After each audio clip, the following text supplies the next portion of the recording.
Hi hello നമസ്കാരം and welcome to my YouTube channel. അപ്പോൾ ഇന്നാണ് വെഡിങ് ഡേ ആൻഡ് ഫൈനലി ഞാൻ വെഡിങ്ങിന് റെഡിയായി. കാണില്ലേ,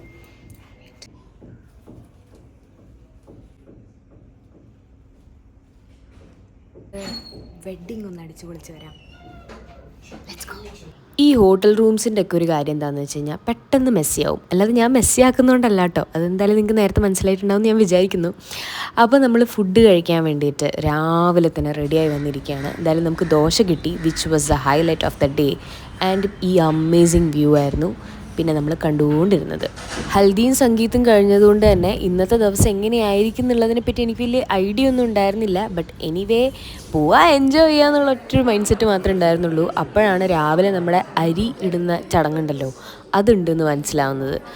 എന്തായാലും എൽഡേഴ്സൊക്കെ അരിയിട്ട് കഴിഞ്ഞു, പിന്നെ ഷെയ്ക്ക് ഹാൻഡ് കൊടുക്കേണ്ടവരൊക്കെ ഷെയ്ക്ക് ഹാൻഡ് കൊടുത്തു കഴിഞ്ഞ് ആ ചടങ്ങ് അങ്ങോട്ട് കഴിഞ്ഞതിന് ശേഷമായിരുന്നു പിന്നെ നമ്മുടെ ബാരാത്ത് സ്റ്റാർട്ട് ചെയ്തതെന്ന് പറയാം. പിന്നെ അങ്ങോട്ടൊന്നും പറയേണ്ട, ആഘോഷവും ഡാൻസും അങ്ങനെ ഫുൾ ഓളമായിരുന്നു പിന്നെ അങ്ങോട്ടുള്ള പരിപാടി. ഞാൻ കാണിച്ചു തരാം.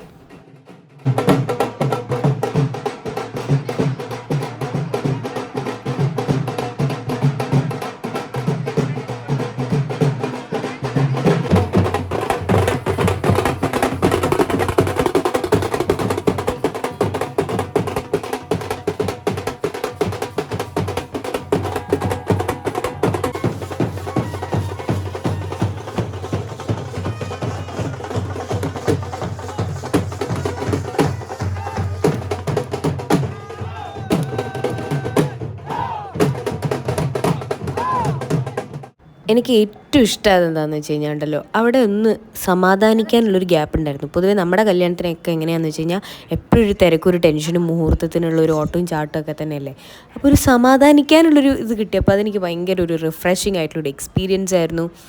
അതുമാത്രമല്ല, ഞാൻ ബ്രൈഡിൻ്റെ സൈഡിലുള്ള ആളുകളെ കണ്ടപ്പോൾ അതിലധികം പേരും ഈ പറയുന്ന കേരള സ്റ്റൈലിലുള്ള ഡ്രസ്സിങ് ആണ്, അതായത് കളറും ഒക്കെ. അപ്പം ഞാൻ വിചാരിച്ചു, ഞാൻ മാത്രമാണോ കേരള സ്റ്റൈൽ എടുക്കാതെ വന്നത്. ഞാൻ വിചാരിച്ചൊരു നോർത്ത് ഇന്ത്യൻ വെഡ്ഡിങ് ആകുമ്പോൾ വേറൊരു വൈബ് പിടിക്കാമെന്ന് വിചാരിച്ചിട്ടാണ് ഒരു ഫാൻസി കൈൻഡ് ഓഫ് സാരി എടുത്തത്. പക്ഷെ അവിടെയുള്ളവരൊക്കെ ആ ഒരു കേരള കൾച്ചറിനെ അവർ ഇൻക്ലൂഡ് ചെയ്യാൻ ശ്രമിച്ചപ്പോൾ I felt so good. And that is a kind of cultural integration that we all love to see അല്ലേ.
അപ്പോൾ ഈ ഫസ്റ്റ് മാലയിടൽ ചടങ്ങിന് ശേഷം പിന്നെ ഒരു പൂജയായിരുന്നു. അത് ബ്രൈഡിൻ്റെ സൈഡിലുള്ള ഒരു കസ്റ്റമാണെന്നാണ് എനിക്ക് മനസ്സിലായത്.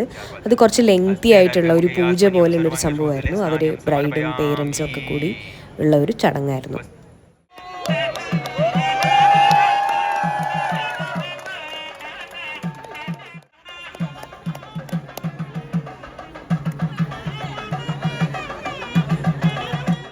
അങ്ങനെ സൗത്ത് ഇന്ത്യൻ ചടങ്ങുകളും നോർത്ത് ഇന്ത്യൻ ചടങ്ങുകളും ഒക്കെ കൂടി കഴിഞ്ഞപ്പോഴത്തേക്കും നല്ല വിശപ്പിൻ്റെ ടൈമായി. പിന്നെ നല്ല വെയിലുണ്ടായിരുന്നു. അപ്പോൾ പിന്നെ ഫുഡ് കഴിക്കാനുള്ള ക്യൂ ഇങ്ങനെ നോക്കി നമ്മൾ കുറച്ച് നേരം അവിടെയൊക്കെ നിന്ന് ഭക്ഷണം കഴിക്കാനായോ ഇല്ലയോ, പിന്നെ അവിടെ നിന്നൊരു കത്തിയടിയും ഒന്നും പറയണ്ട, വേറൊരു വൈബായിരുന്നു അത്.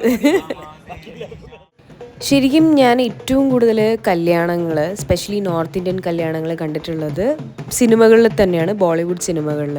അപ്പോൾ ഞാൻ വിചാരിക്കും കല്യാണത്തിന് എവിടുന്ന ഇത്രയും ടൈം, ഇത്രയും സംസാരിക്കാനും ഇത്രയും ഒരു ആൾക്കാരുമായിട്ട് മിണ്ടാനൊക്കെ എവിടെയാണ് ടൈം. ഇപ്പം ഞാൻ ആലോചിച്ചപ്പം സത്യം പറഞ്ഞാൽ 3 ദിവസത്തെ കല്യാണമാണെങ്കിൽ 3 ദിവസവും ആൾക്കാരെ കാണാം, 3 ദിവസവും അവിടെ ഇരുന്ന് ഒരു ഗംഭീര ആഘോഷമാക്കാനുള്ള എല്ലാ തരം സംഭവങ്ങളുള്ളൊരു വെഡ്ഡിങ് ആണ് അതെന്ന് തോന്നി. And also some time it's nice also, കാരണം പെട്ടെന്ന് തീരുന്നൊരു ചടങ്ങ് എന്നുള്ളതിനപ്പുറത്ത് നമുക്കത് കുറച്ചും കൂടി ഒരു കണക്റ്റഡ് ആയിട്ടുള്ള ഒരു ചടങ്ങ് പോലെ എനിക്ക് തോന്നി. And once in a while it's definitely a refreshing experience. അങ്ങനെ മാക്സിമം ആഘോഷിച്ച് കഴിഞ്ഞ് റൂമിലേക്ക് പോകുന്ന പോക്കാണ് ഈ കാണുന്നത്.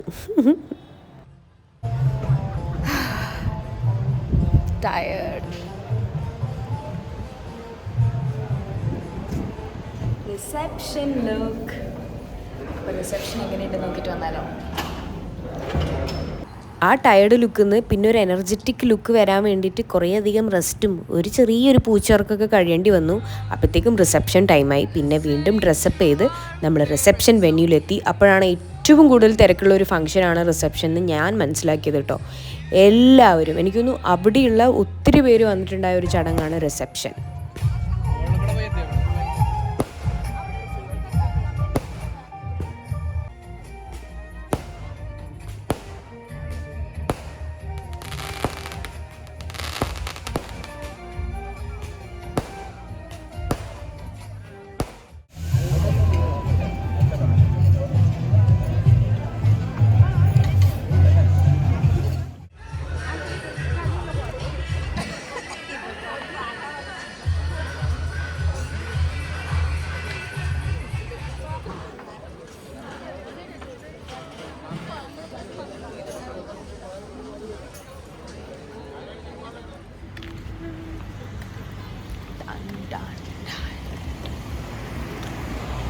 അങ്ങനെ ദമനിലെ ആ ലാസ്റ്റ് നൈറ്റും ആ നൈറ്റ് വാക്കും ആ ഒരു ആംബിയൻസും ഒക്കെ എൻജോയ് ചെയ്ത് നമ്മൾ തിരിച്ച് റൂമിലോട്ട് മെല്ലെ പോയി.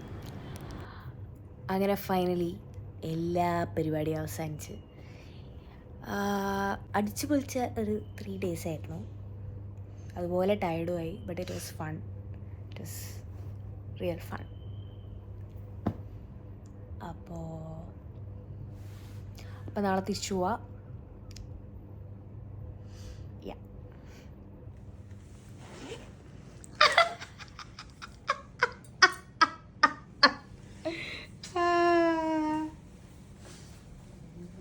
അപ്പോൾ എൻ്റെ ബായിക്ക് ഒരു ആത്മാർത്ഥത ഇല്ലാതിരുന്നത് എന്താണെന്ന് ഇപ്പോൾ ഏകദേശം മനസ്സിലായില്ലേ. കാരണം അർജുൻ്റെ ബർത്ത്ഡേ ആയിരുന്നു. അപ്പോൾ ഞാനൊരു ചെറിയ കേക്ക് അവിടെ നിന്ന് ഒപ്പിച്ചു ഓക്കെ. ആൻഡ് രാത്രിയിൽ ഒരു കുഞ്ഞ് കേക്ക് കട്ടിങ്, കാരണം എല്ലാവരും ഒന്നും കിട്ടൂല. കാരണം ഒന്നാമത് എല്ലാവരും ടയർഡാണ്, ചിലപ്പോൾ ഉറങ്ങിയിട്ടുണ്ടാവും. പക്ഷേ ഉള്ള ആൾക്കാരെ വെച്ച് നമ്മൾ ചെറിയ രീതിക്ക് എൻജോയ് ചെയ്തു. And it was a lot of fun.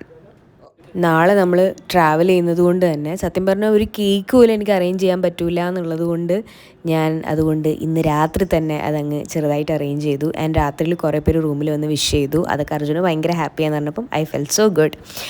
So yeah, here comes the end of this video.